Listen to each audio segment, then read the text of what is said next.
हर कहानी का एक अंत होता है ना? पर कुछ कहानियां वो खत्म होकर भी अधूरी रह जाती हैं।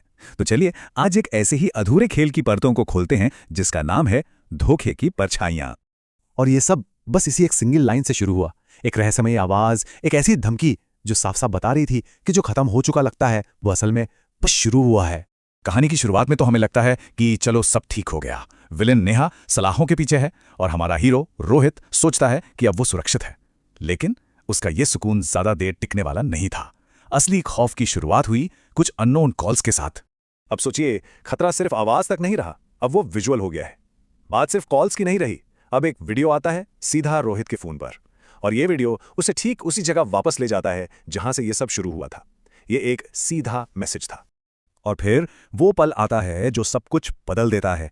वीडियो में एक चेहरा है, एक नया दुश्मन जो सीधे कैमरे में देखकर रोहित को कहता है, तुमने नेहा को जेल भेज दिया, अब तुम्हारी बारी है। अब ये कोई अननोन धमकी नहीं थी, ये बिल्कुल पर्सनल हो चुकी थी। यही सवाल था जो रोहित के दिमाग में गूंज रहा था, और शायद हम सबके। कौन था ये आदमी और इसका नेहा से क्या कनेक्शन है? तो पुलिस ने जब जांच शुरू की तो पहली परत खुली इस साजिश की, और यही कहानी में पहला बड़ा ट्विस्ट आता है। ये किसी एक इंसान का बदला नहीं, बल्कि ये एक पूरी साजिश थी, और नेहा इसमें अकेली नहीं थी।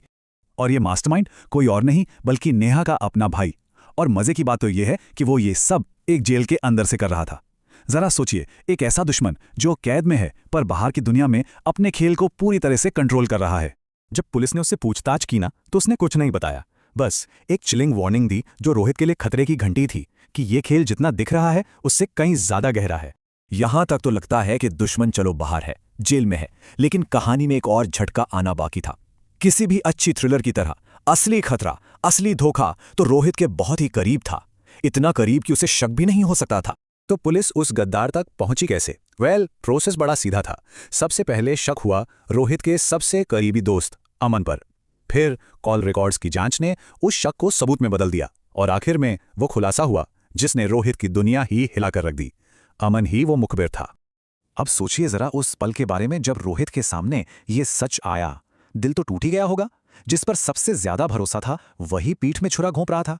उसके मुंह से गुस्से या नफरत से पहले बस एक सवाल निकला जिसमें सिर्फ दर्द और धोखा था। और अमन का जवाब? कोई अफसोस नहीं, कोई शर्म नहीं, बस एक ठंडी सी हंसी और एक कबूलनामा जो दोस्ती के रिश्ते पर हमेशा के लिए फुल स्टॉप लगा देता है। वजह?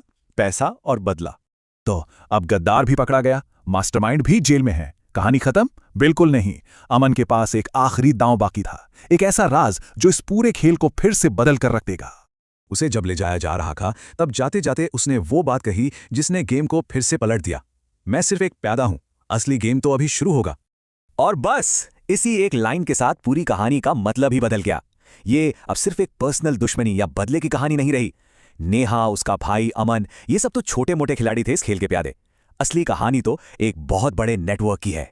तो ये कहानी हमें एक बहुत बड़े सवाल के साथ छोड़ जाती है कि अगर नेहा, उसका भाई और अमन सिर्फ प्यादे थे, तो वो असली खिलाड़ी कौन हैं जो पर्दे के पीछे से इस पूरे खेल को कंट्रोल कर रहे हैं? गेम अभी खत्म नहीं हुआ है, बल्कि शायद अब शुरू हुआ है।